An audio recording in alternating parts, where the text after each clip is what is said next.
Buenos días, alumnos y alumnas. Esta clase que voy a impartir el día de hoy se asocia con el llamado proceso constitucional. A ver, por todos ustedes es conocido que en el mes de octubre del año 2019 comienza, y esto es muy entre comillas, lo que se ha devenido en llamar la crisis social o el estallido social.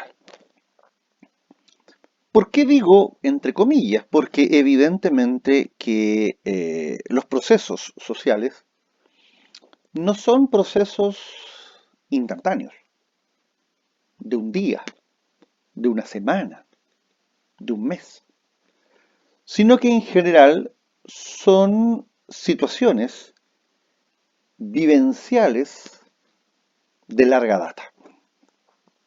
A ver, pongamos solo un ejemplo. Todo lo que dice relación con la caída del muro de Berlín. Eso no ocurrió un día X, o sea, ello ocurrió un día X, no hay ninguna duda. Pero es algo que se venía, a ver, incubando desde algún tiempo atrás. Entonces, es lógico que si nosotros decimos estallido social o crisis social, tenemos que preguntarnos, bueno, ¿de qué se trata? ¿O de qué se trataba? ¿O de qué se trató?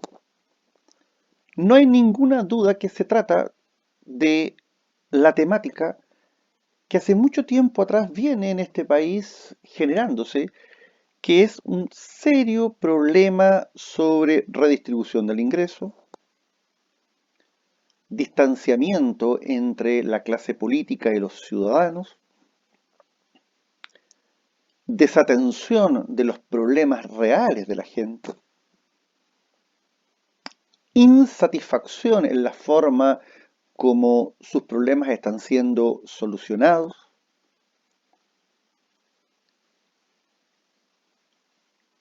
y en general una mirada muy crítica a la estructura sociopolítica del país.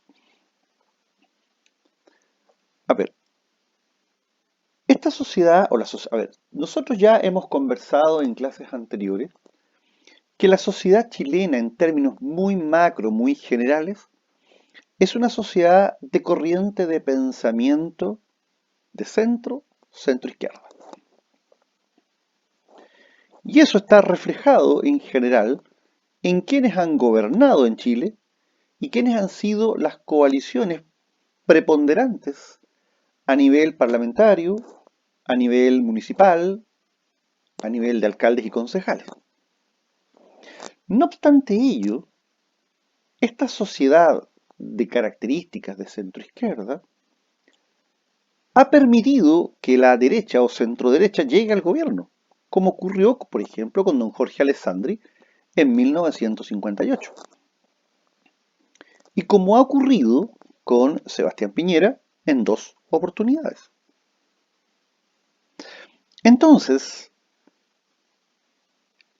la ciudadanía le ha dado la oportunidad a aquella corriente de pensamiento que se ha planteado como más eficiente en el manejo de los recursos y en el desarrollo de las personas a efectos de salir de situaciones de pobreza. Pero claramente no hemos solucionado como comunidad global problemas que son de base. Y me estoy refiriendo a educación, a vivienda, a trabajo, a salud, a seguridad social. Y es por ello entonces que fenómenos como el no más AFP han ido trascendiendo en el tiempo. Y piensen que hoy día se está discutiendo la posibilidad de que por ley se permita a los afiliados retirar el 10% de lo que está en la cuenta de capitalización individual, como una manera de inyectar recursos a la economía familiares y a la economía general. Hoy estamos cercanos a un 20% de cesantía. y hemos visualizado la precariedad de nuestras relaciones laborales. Tenemos un problema muy profundo a nivel de seguridad social, de salud, a nivel de educación. O sea, este mismo sistema de enseñanza ha sido extremadamente complejo para las familias chilenas. Hay un 12% del alumnado de la enseñanza básica y media que no tiene acceso a las conexiones a Internet. Es decir, básicamente ellos ni siquiera han recibido la información que se está entregando por los establecimientos a través de estas plataformas online. O sea que están absolutamente fuera, 12%. Hay cerca de un 70% de padres y apoderados que no están de acuerdo en este proceso de enseñanza.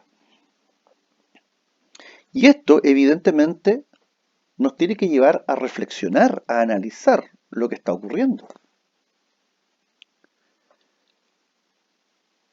Entonces, no hay duda que toda esta temática social, que tuvo un punto de efervescencia muy potente en octubre y noviembre del año 2019, reflotó un tema que siempre ha estado presente, pero que al mismo tiempo siempre lo hemos ido invisibilizando, que es derechamente hacernos cargo de un cambio constitucional. Si uno se va a los programas de gobierno desde el año 1990 en adelante, constata que todos ellos aspiraban a un cambio constitucional. Todos aspiraban a un cambio constitucional. Pero también hay sectores de nuestra política que bajo ningún punto de vista quieren un cambio a nivel constitucional, porque ellos están en la idea del llamado desmantelamiento de la Constitución. Entonces, en noviembre del año 2019, más precisamente el día 15, en el edificio del ex Congreso Nacional, se suscribió el denominado Acuerdo por la Paz y la nueva Constitución. Y este documento es un acto formal y explícito que dio el puntapié inicial, ahora de manera muy seria, o de manera más seria, acerca de la temática constitucional. ¿Por qué digo esto más formal, más seria? Porque bajo el gobierno de la presidenta Bachelet, el anterior, tuvimos algunos intentos de cambio constitucional a través de esta lógica de los cabildos, acuérdense ustedes, los cabildos ciudadanos, digamos a niveles muy microsectoriales, comunales, después provinciales, regionales, etcétera, etcétera, y el envío de un proyecto de nueva constitución. Pero ¿por qué yo digo que hoy es más formal y más serio? Porque la presidenta Bachelet envió este proyecto de cambio constitucional en la última semana de su gobierno, sabiendo que no había tiempo de discutirlo. Porque un cambio constitucional en el fondo implica el cambio o el estudio de una nueva ley fundamental, de una nueva ley suprema. Y un gobierno que se va en 1 o 2 semanas más sabe perfectamente que ese proyecto jamás va a ser conocido por el Congreso Nacional. Por eso entonces que este acuerdo de noviembre es mucho más explícito, más formal, que apunta definitivamente a hacernos cargo de una temática que hace mucho tiempo que está presente. Ahora bien, ya veremos cómo se va a desarrollar este proceso. Primer punto, ya no se realizó el plebiscito el 26 de abril de 2020, producto entre otras de la emergencia sanitaria. y está en algún grado de riesgo que se realice en octubre. Pero lo más importante, que además de definir el mecanismo, es que si vamos a trabajar en una nueva constitución, tenemos que tener absolutamente claro que ello va a implicar aspectos positivos y también aspectos negativos. Pero me parece que ya es el momento en el cual nos aboquemos a una temática de esta envergadura. Lamentablemente, la emergencia sanitaria vino a trastocar fuertemente todo este proceso. ¿Y por qué lo digo? Porque esta pandemia hoy día ha mostrado caras y realidades del pueblo chileno que va a costar mucho tiempo sacar adelante. Y si a eso le agregamos lo que implica estudiar una nueva constitución que de por sí genera incertidumbre en los mercados internacionales a propósito de la inversión extranjera, tan necesaria hoy día, creo que como sociedad tenemos que tomar esto con la mayor de las seriedades posibles, con la mayor altura de mira posible. Porque se calcula que nuestro país demoraría no menos de 5 años en retomar cauces de relativa normalidad. Los próximos años van a ser altamente complejos, altamente difíciles. Entonces, si a eso le agregamos, si le agregamos a la cesantía, si le agregamos hoy en día, por ejemplo, al confinamiento, si le agregamos hoy día a los procesos de enseñanza, si le agregamos hoy día a los componentes económicos, la discusión sobre una constitución, el tema no se ve sencillo. Pero al mismo tiempo, creo que debemos desterrar esta idea de que la discusión de la nueva constitución no es el momento. Bajo ese código nos vamos a hacer cargo de ese tema más adelante, pero me parece que no puede triunfar la tesis de que nunca es el momento. Creo que en algún minuto tiene que ser el momento y tendremos que asumir responsablemente y seriamente las consecuencias del debate constitucional, que no va a ser fácil. Este texto del Acuerdo por la Paz y la nueva Constitución expuso, entre otros aspectos, lo siguiente. Ante la grave crisis política y social del país, atendiendo la movilización de la ciudadanía y el llamado formulado por el presidente de la República, los partidos abajo firmantes han acordado una salida institucional, cuyo objetivo es buscar la paz y la justicia social a través de un procedimiento inobjetablemente democrático. Los partidos que suscriben este acuerdo vienen a garantizar su compromiso con el restablecimiento de la paz y el orden público en Chile y el total respeto de los derechos humanos y la institucionalidad democrática vigente. Es decir, quienes suscriben este documento lo hacen bajo la convicción de que los cambios tienen que hacerse dentro del cauce constitucional vigente. Es decir, no cabe en esta parte ningún movimiento que pretenda llevar adelante lo anterior al margen de nuestra institucionalidad democrática. Es decir, el compromiso es dentro de la legalidad y no al margen de la legalidad. Es por eso entonces que se impulsó un plebiscito que inicialmente estaba programado para el 26 de abril del año en curso, el cual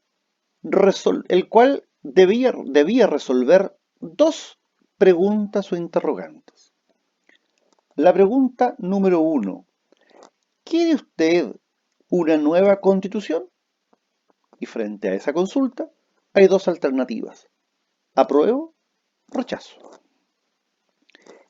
Y la segunda pregunta: ¿qué tipo de órgano debiera redactar la nueva constitución?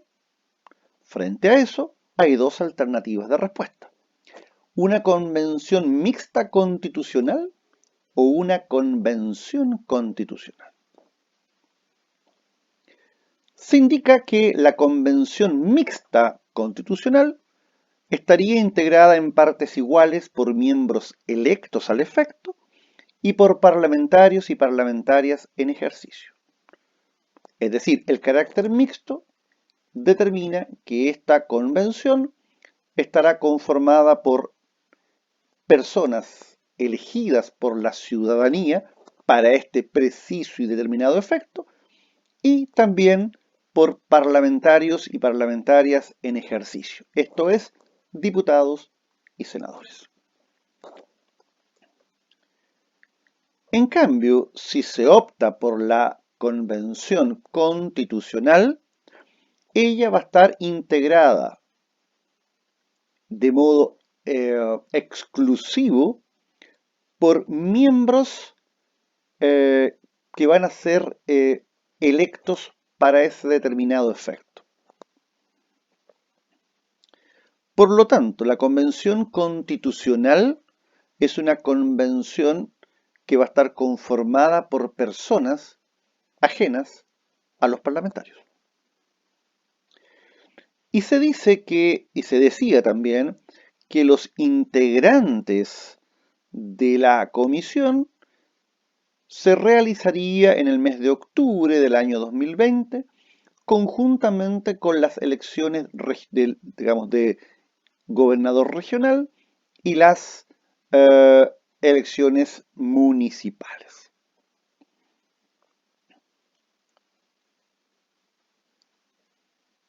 El órgano que llegue a ser determinado con la convención mixta o la convención constitucional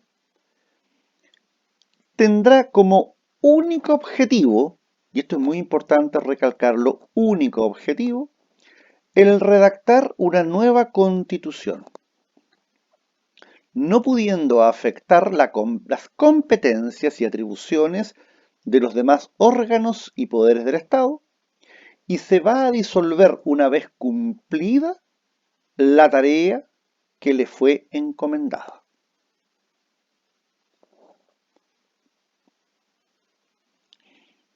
Es interesante además considerar que se garantiza la seriedad del proceso, y esto es muy importante darlo a conocer a la ciudadanía a nivel interno y darlo a conocer a nivel internacional, el que este órgano constituyente deberá aprobar las normas y el reglamento de votación de las mismas por un quórum de 2/3 de sus miembros en ejercicio.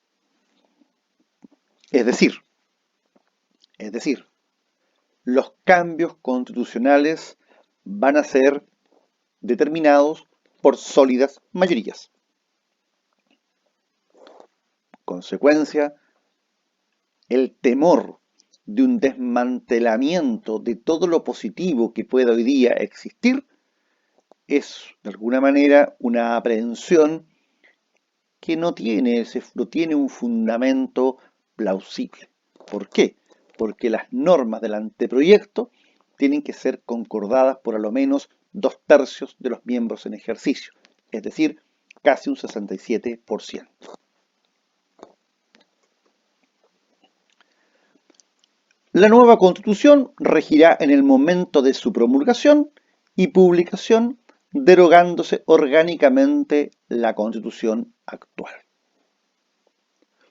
Una vez redactada la nueva Carta Fundamental por el órgano constituyente, va a ser sometida a un plebiscito ratificatorio. Y esta votación se realizará mediante sufragio universal, miren lo interesante, obligatorio. Y esto trae a colación el que en el último tiempo se ha dicho mucho de que ha habido baja participación ciudadana bajo esta idea del voto voluntario. Bueno, los plebiscitos de entrada y salida son con sufragio obligatorio.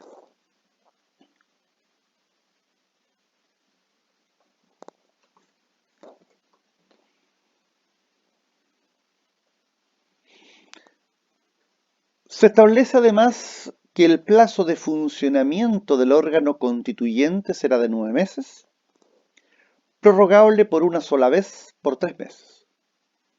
Es decir, el proceso constitucional no es un proceso que vaya a durar indefinidamente, porque si hay un error que no podemos cometer, es demorarnos años y años en la redacción de un nuevo texto constitucional.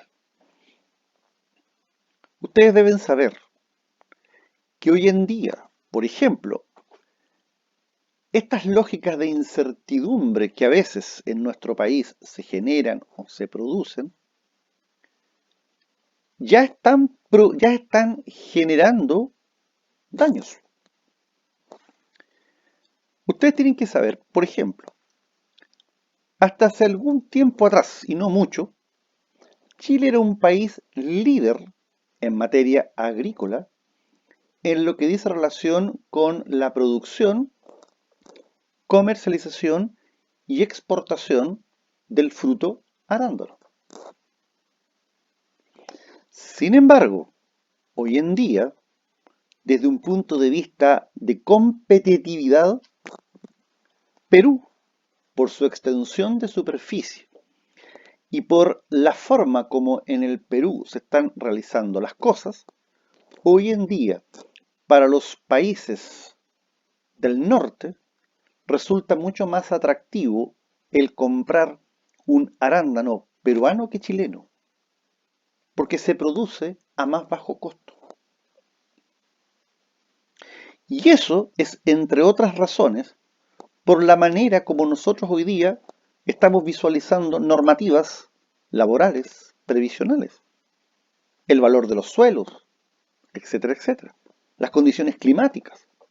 Entonces, evidentemente, tenemos que tener mucho cuidado con que los otros países vayan captando los negocios, las oportunidades y la inversión extranjera, mientras nosotros nos mantenemos en un debate por años sobre un cambio constitucional. A ver, el cambio constitucional hoy día no tendría por qué durar más allá de un año.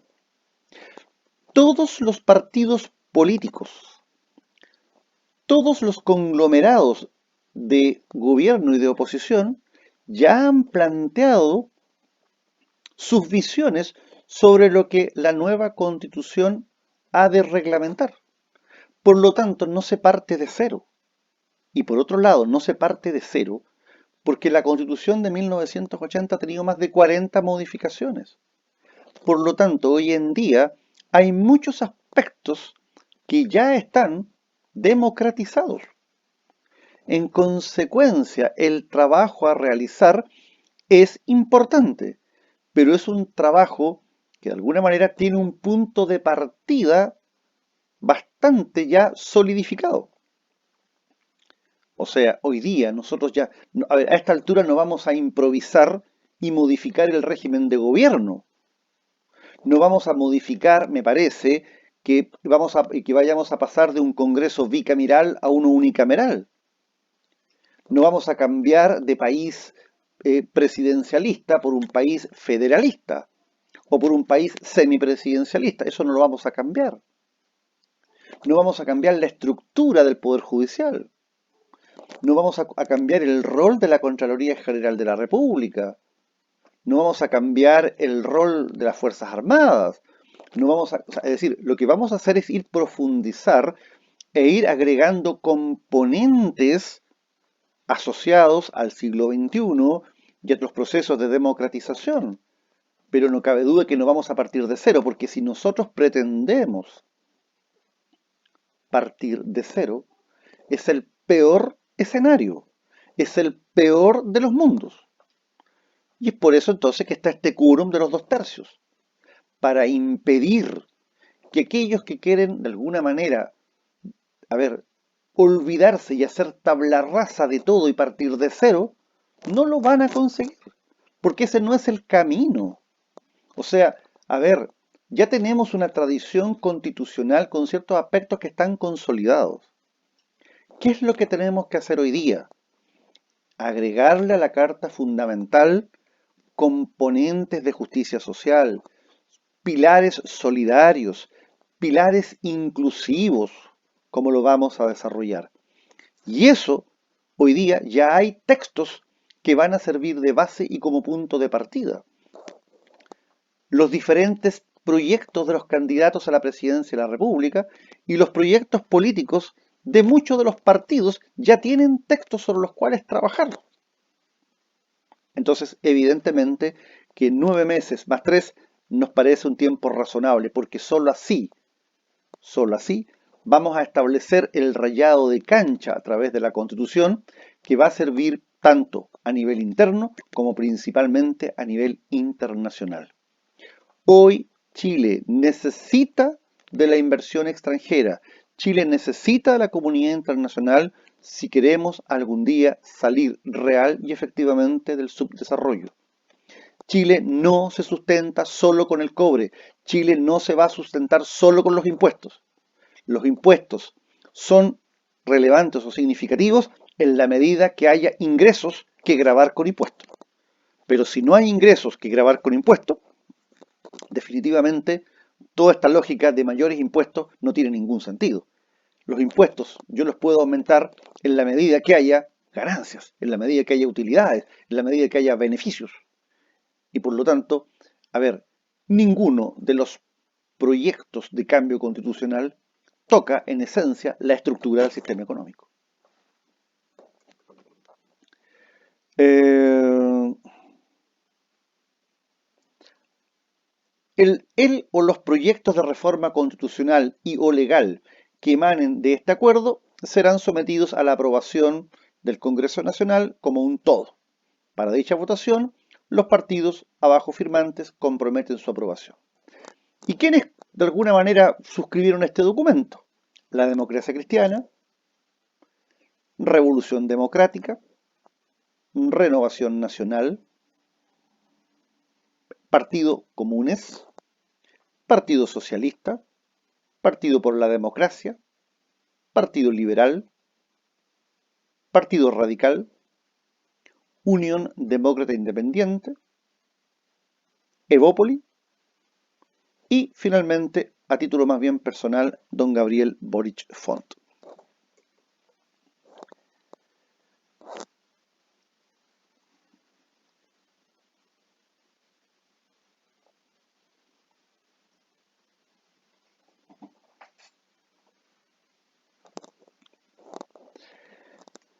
Bien, continuando con esta clase, les debo decir que el día 24 de diciembre del año 2019 se publicó en el diario oficial la Ley 21.200, Ley de Reforma Constitucional, que convocaba al plebiscito nacional de entrada para el día 26 de abril de 2020, que como sabemos fue pospuesto para el 25 de octubre de 2020. Y esta posposición fue dispuesta por la Ley 21.221. Por lo tanto, el plebiscito de entrada está programado para el próximo 25 de octubre de 2020. Vamos a dejar para la próxima clase el análisis de los aspectos más relevantes de esta ley que convoca al plebiscito para dar inicio a un proceso de reforma constitucional en Chile. Muchas gracias por su atención. Hasta luego.